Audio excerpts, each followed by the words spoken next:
दोस्तों, क्या आप भी अपनी इनकम, अपनी सैलरी पे बढ़ते हुए टैक्सेस से परेशान हैं, जैसे हर शख्स परेशान है?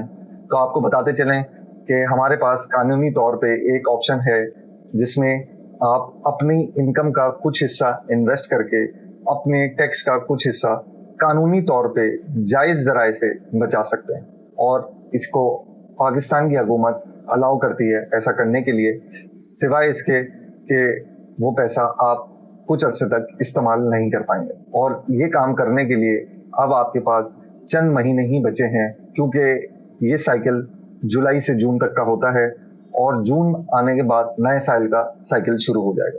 तो अगर तो आप अपनी इनकम का टैक्स बचाना चाहते हैं कुछ इन्वेस्टमेंट करके, जो इन्वेस्टमेंट आपको वक्त के साथ ग्रो भी होगी और उसके अपने बेनिफिट्स भी देगी, तो इस वीडियो को पूरा देखिए।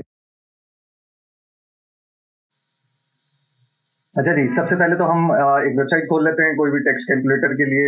एक रैंडम हम टैक्स कैलकुलेटर सर्च कर लेते हैं। ये हमने वेबसाइट्स खोल ली, एक ऐसी रैंडम वेबसाइट खोली, इसमें मैंने सर्च किया कि मेरी महीना तनख्वाह 3 लाख रुपए है।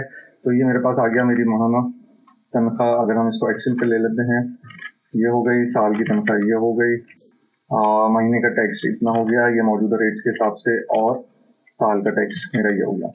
अच्छा जी, अब कानून ये कहता है कि इस 36 का अगर हम 20% इन्वेस्ट करेंगे तो इसका 20% सेव करेंगे टैक्स का। यानी कि मैं इन्वेस्ट करूंगा 750 तो सेव करूंगा 110। अच्छा, 720 को कैसे इन्वेस्ट कर सकता हूं? अब मैं 720 को अगर यूं लिखूं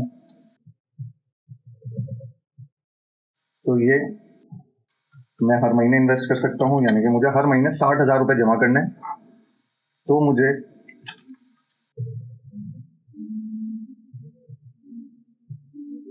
9,200 रुपए, इसको राउंड फिगर कर लेते हैं, सेव हो जाएंगे हर महीने। यानी कि जो मेरा 45,000 रुपए कट रहा था वो 9,200 रुपए से तकरीबन कम कटेगा, यानी कि 36,000 रुपीज कटेगा। ठीक है जी, अब ये 60,000 रुपए जब मैं महीना महीना इन्वेस्ट करूंगा तो इस पे भी कुछ रिटर्न होगा और हर महीने मेरा 9,200 रुपए भी बचेगा। आए वो भी देख लेते हैं जी। ये देखिए, मैंने 60,000 रुपए मंथली इंस्टॉलमेंट प्लान की और 60,000 रुपए 12 महीने तक इन्वेस्ट किया। तो उस पे एक 10% जो मौजूदा ग्रोथ रेट है इस वक्त स्टेबल कैटेगरी में, वो हमने लगाया। तो ये महीने का प्रॉफिट आना शुरू हुआ।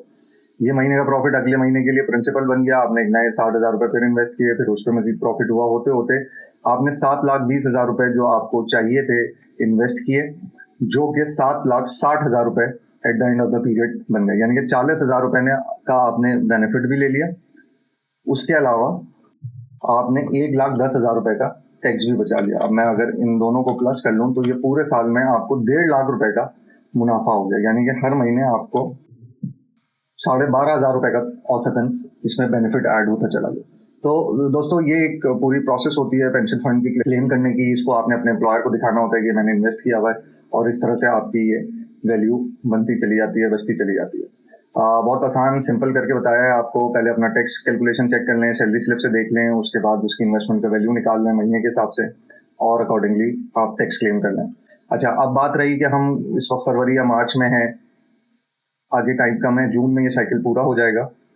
तो जून तक अगर हम कहते हैं हमारे पास 3 महीने हैं, तो 3 महीने में हमें 7,20,000 रुपए जमा कराने हैं। यानी कि हमारे पास 3 महीने में यही चीज कितनी हो जाएगी, यानी कि तकरीबन 2.5 लाख रुपए हमें महीना देना पड़ेगा।